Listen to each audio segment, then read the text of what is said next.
Spenser Confidential is directed by Peter Berg and stars Mark Wahlberg, Winston Duke, Alan Arkin, and among others. And this is loosely based on the novel Wonderland by Ace Atkins. And in this film, we deal with a former Boston police officer named Spenser, Mark Wahlberg's character, who just gets released from prison after serving 5 years due to a domestic dispute that he had with his former captain. And upon his release, he ends up pretty much there's not going to go into spoilers because I haven't seen the trailers or anything, but let's just say that there's a double homicide that gets involved that requires attention, and he has to end up working with this guy that he meets named Hawk, played by Winston Duke, who's this new roommate of his that he ends up staying with Alan Arkin's character, and they go on this investigation in order to figure out who did this double homicide. That's pretty much in a nutshell. Yeah. And it's basically a typical, buddy cop type. Well, it's not a buddy cop per se. It's your typical cop movie where you get that dirty cop storyline. Same tropes you've seen before. And this film was actually directed by, like you said, Peter Berg, who, we've followed a lot of his movies from his career, and mainly I like to talk about his history with Mark Wahlberg, where he started, I believe, in Lone Survivor, wasn't it? Yeah. Which was our first debut together. And that was a phenomenal film, which led on to other films, which we got Event Horizon, which was a great, phenomenal film too. And then we got into Patriots Day, based off of the true story about the Boston bombings, which was the first official with them two collabing on a Boston cop story. So, and that one was pretty good. It had some problems with it. And then they hit rock bottom with the last movie they collabed together on was called Mile 22, which you're more than welcome to check out on our reviews, which we reviewed it a couple years ago when it came out. And that was pretty much the rock bottom film of theirs. And it was terrible. It was awful. And, but anyways, yeah, going into this, I saw the trailers to this film, and this was a Netflix release film, so you can watch it for free, or if you have Netflix for free, whatever you want to call it. But I saw the trailers to it.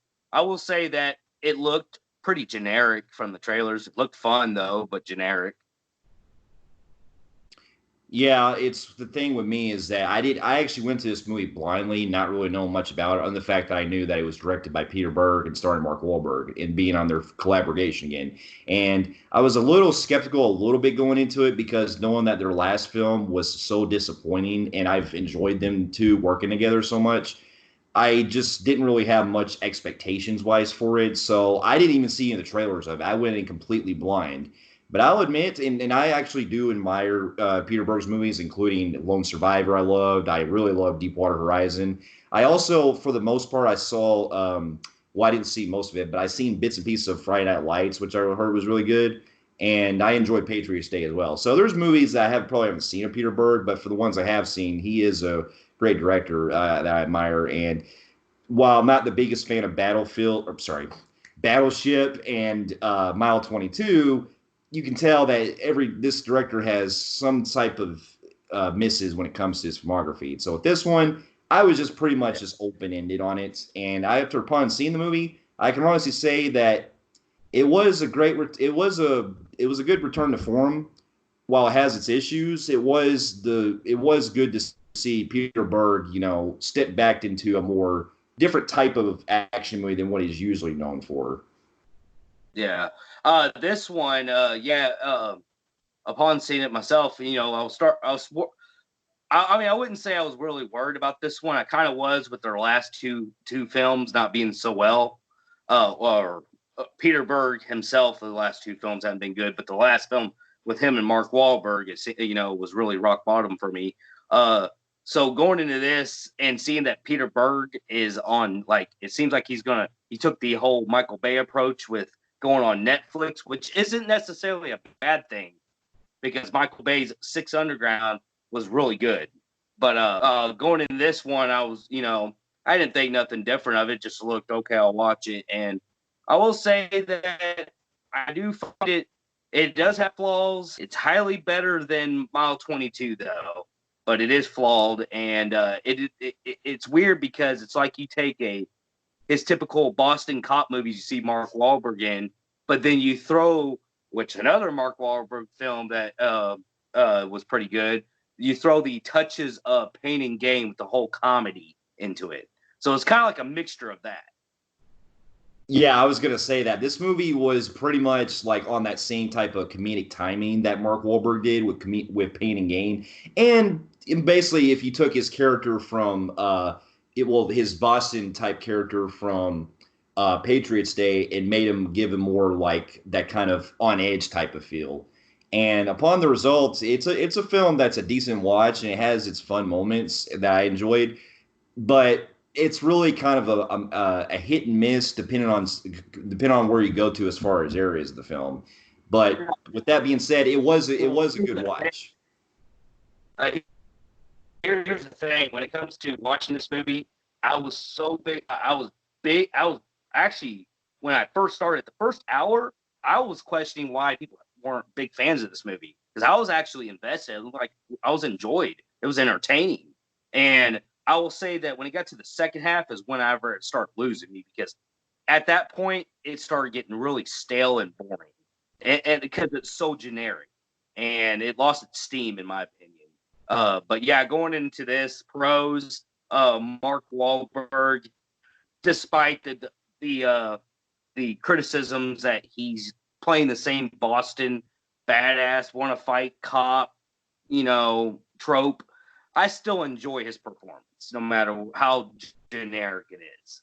So I will say that his performance was good. Everybody's performance was surprisingly really good. There was nothing that was really, it wasn't like nobody really gave a bad performance in this film. So that's one of my pros. Yeah, I can agree. Like I liked Mark Wahlberg in this, and I do like some of his comedic lines they kind of throws in there, especially when he gets into those brawls, like in the bathroom scenes, or like when he's just getting into like a group fights that he's in throughout, and it plays like that classic rock tunes in almost every scene. He really works well in those, but he does show a lot of the serious side of him that I like too. So he was able to balance it pretty well with the comedic stuff and the serious stuff. And with the rest of the cast, I also did like his chemistry for what it was given with him and Winston Duke, because I thought they had some fun moments together. And one of the other things I got to appreciate the movie the most is it throws in pretty much like it does, like you were saying, the first half, the investigation stuff that's going on with the plot and everything. I will admit I got really invested with the way the story was played along, because it really made me feel really interested with how all this was coming together and stuff. And even though it was kind of it was still by the numbers, I still was interested how it was playing along, because it deals with a serious stuff involving Wahlberg's character. And exactly. The like you said, the first half of it, like I was saying earlier, the first half is very, like, it's another pro I have to add to it, is like you said. I'll get it through real quick. The chemistry, you are right. Chemistry with him and his roommate. Not to mention Henry, the father figure, or if that was his dad, I forgot which one it was. That guy was pretty funny as like kind of like their character, and I even liked the parts where he had that his estranged ex-girlfriend coming around, and she was fucking hilarious. The way she was like cussing at him, and she was like fucking nuts and shit. So that was good. But yeah, get into the story plot. I really dug the first half a lot better, because I thought, while you said it was by the tropes, it was still the investigations, the shit he was getting into was dark. And while there are some very good comedies, it looked like it was going to go for that fun type vibe. It's just the problem I'll get into my cons in the second half. Yeah, and it was also, I will admit, one of the things I appreciate the most of the movie is it was great that Peter Berg was able to actually film a lot of his action scenes a lot more coherent and a lot more well timing compared to Mile 22, which was all over the fucking place. I'm glad that the action scenes, they were a lot well shot. They were competently shot better, and they were able to he still makes those practical effects. And for the most part, when it shows dead bodies and stuff, he does go into quite detail like he usually does. So yeah, there's that at least. That I didn't expect this film to be as brutal. you get the brutality of this first half of it, where you start finding bodies left or right, and I couldn't believe some of the shit they fucking show in this movie. Like example, one character has like half of the skull cut apart from a fucking machete. It shows like the little bit layers of his brain. I'm like, damn, this is taking a fucking violent approach. I like this. That's the funny thing. We bring up all these pros, and a lot of it is stuffed in the first half, which made why I said the first half is so good. It's the second half that really I felt like it starts going, yeah, it's not doing so well, despite being better in mile 22. Yeah. And so with that being said, this is now where I pretty much get into my cons. While, like we were saying, while the first half of the story is very interesting, the way it takes along this kind of like dark journey of looking for this investigation, it does play that typical trope like we see in a lot of cop movies. And not to make comparisons, but it was giving me a weird fucking vibe similar to what we saw last year with 21 Bridges. And Yeah. In that kind of level. And also, because you were talking to me about this before I was watching the movie, I pretty much knew exactly where they were leading with the fucking villain when they review it. And I was like, not nearly as like, well, actually, this one was a lot more predictable than it was with the other Mile 22 movie. But even still, this one failed. This one didn't piss me off like that movie did. So it was still more noticeable, but it was still going with that whole by the numbers thing, but it still was a problem for me. I think what it is that made us not hate this movie like we did with Mile 22 was there's a lot of enjoyment with the comedy and the performances where everybody seemed like they were kind of have like a mild good time with this film. So I think that's what kept me kind of like, not falling apart completely. But getting my cons, I will say that the second half is extremely messy for one, because they start adding on so much to the story in the second half that it's like we're throwing things in there, but we're also rushing through them to add more to the things. Like I don't know if they were attempting to trick us. Like example, they bring up these FBI agents later in this fucking movie, and I don't even get why they were in the fucking movie other than to be the guys who kind of like open up the case at the end. But yeah, I mean, you get add-ons and characters, they're just like all over the fucking place, and and like you said, I predicted the fucking killer a mile away, which bothered me. I knew it. It pulls that shit all the time, where it's somebody close to you that, especially if you're a cop, who is possibly the one who's the mastermind on this, and it just. I was like, I called this shit a mile away, so that takes the fucking edge off. And another complaint I have is really the ending just came fast, like they ran out of time, and it was really anticlimactic. Like there was no really hardcore battles. There was no like where's the vulnerability like we had in the first half of the movie? The second half becomes, I mean, truck vehicles that like the trucking thing. He wants to be a truck driver. The truck is not even fucked up. No one is getting injured. No one's getting tortured. There's no up the anthem type feel. And I felt like it was missing a bunch of shit in the second half.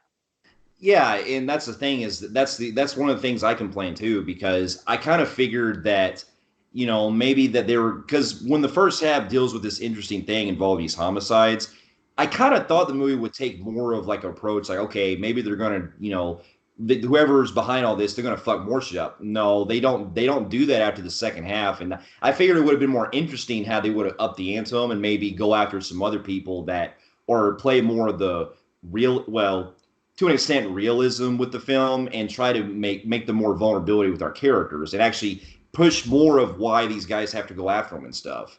And it just became a lot more uninteresting because they play it too safe and they make it to where it's becoming by the book, like we see in every cop movie. And exactly, like you're just stating, like there's a part where like somebody close to Mark Wahlberg is taken hostage. You expect in a more darker, not play it safe movie, he would get harmed really bad. But it's like they were being so nice to him, and that just, after all the brutality shit you were doing to people in the first half, and you're gonna be very soft on this, it just kind of was like, man, this movie really dropped. I mean, it's now on mile 22 drop. That movie was doomed from beginning to end, but it just, I don't know, it kind of gotten stale after that. I was like, okay, and it sets up for a possible sequel too. So Yeah, which it was weird because, well, this one I actually kind of would prefer kind of a sequel to if they, no, I don't know. It's weird. Like this one, because I was more into it, it would be interesting to see a sequel. But then again, on the same time, I kind of figure like, well, this movie does feel like it's more of a self-contained movie that really, if you really cut really that ending out, you really didn't really need to, maybe continue much. But with that being said, though, that was just a minor nitpick for me because I still like wish that they kind of fixed some things that second half to make it, build more up with it. Now, another problem I have is there's a problem where even though like there were some like funny moments here and there, I wasn't really the biggest fan of the ex-girlfriend character that much. I thought that her performance, while it was funny in some parts, there were a couple times I did find that some of her dialogue was a little cringeworthy at times, so I wasn't really in with the whole performance of hers at times, but that was just a minor thing for me. I liked her more. I liked her more in the first half, especially where Mark Wahlberg's got to hide from her all the time because she's a fucking psycho, and she finally confronts his ass. I enjoyed that humor of hers, but when she's also involved in the mix and they start having like, Mark Wahlberg's need more help than just his roommate, that's where I will agree with you that I thought she was far fetched, where she was talking shit to villains. I was like, and they're not even doing anything to her, which killed another vulnerability out of them. So it's like, I don't know, it felt like it was really rushed towards that end, like they ran out of money and time. Yeah. But overall, but other than that, though, I mean, there's more going detail, but but that's really just the bare basics. So while this was a decent return to where with Peter Berg, I am hopeful that he'll at least kind of bring back more of his game and do some like really hard edge like realistic type movies like he did with Lone Survivor and Deepwater Horizon again. But for something a little different, that's takes a more fun vibe. It's a decent watch, so I do recommend it on certain grounds. So with that being said, I think I'm gonna go with, because I did actually find a decent watch with it. I'm gonna go with just a high average Joe on the Film Freaks meter. Yeah, I was thinking that too. So with that being said, I'm going with the high average Joe and the Film Freaks meter myself. Fair enough. For those of you who have also seen Spenser Confidential, let us and Peter Berg's other films that he's done. Let us know in the comments below what you thought about it. And if you like what you see here, you can feel free to like and subscribe to our channel and check out our other reviews here at our website at filmfreaks.com. And we'll be seeing you in our next review. We'll see you later. Better.